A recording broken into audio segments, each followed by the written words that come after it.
Hello, hello! Kumusta na ang New Year nating ngayon? Dahil New Year, marami tayong natitirang mga pagkain or leftover. Ayan, ito yung mga natira nating pagkain. Para di masayang, gagawa natin ng paraan yan, mga insan. Ito yung ating unang natirang corn kernel, garbanzos. Ito yung garbanzos, kala mo, corn din siya. Ayan, o. Garbanzos. Tapos, meron tayong shrimp, tsaka squid. Cubes natin yan. Ganyan lang cut niyan. Para parang ganito din ang cut. Palilit-lit lang. Then, may pasta tayo natira. Yan, ginawa ko ng ganyan. Ang pasta niya, linguine. Malapad ng konti. Mas malapad dito yung fettuccine.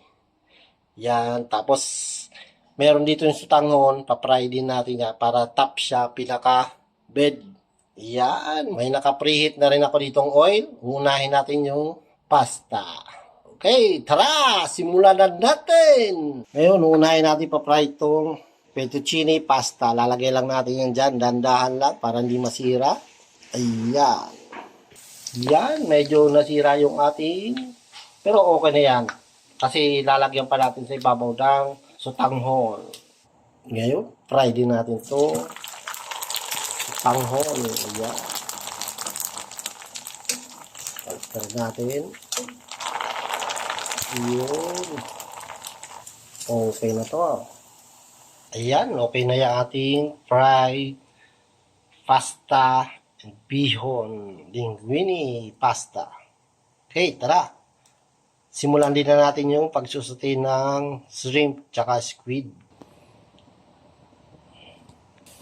Ito na, nakat na natin yung shrimp tsaka squid. Ayan, mga kalami, umpisa na natin. Sutay na tayo. Lagay tayo ng konting oil. Kung meron kayong butter or margarine, pwede nyo din lagay. Lagay na natin, pagsabay na natin yung bawang at saka sibuyas. Onion and garlic.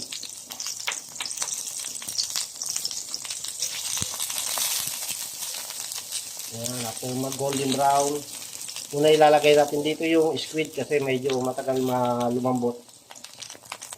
Okay na siya, lagyan na natin yung squid.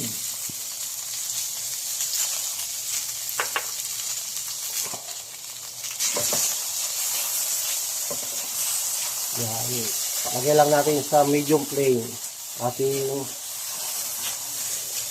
apoy para hindi agad masunog-sunog. Yan. Sir na magjujuice pa kasi din kaya ito inuna natin. Yan. Add na natin yung garbanzo. Pamayan natin yung shrimp. Madali lang maluto yun. Yan. Tapos, sabay na natin yung corn. Yan.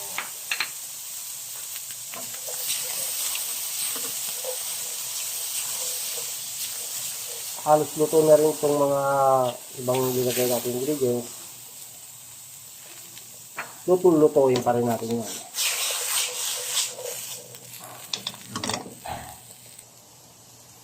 Add na tayo ng salt and pepper. 1/4 teaspoon. Okay na yan.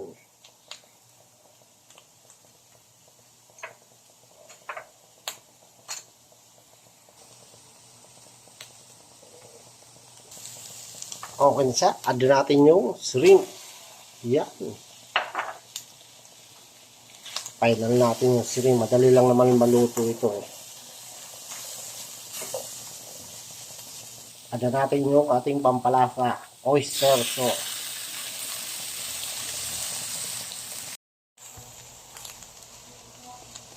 Add natin final yung ating itlog. Yan. Okay na sa third of flame na tayo. Okay na tayo. Platings natin. Lagyan na natin dito sa ating nest. Yan.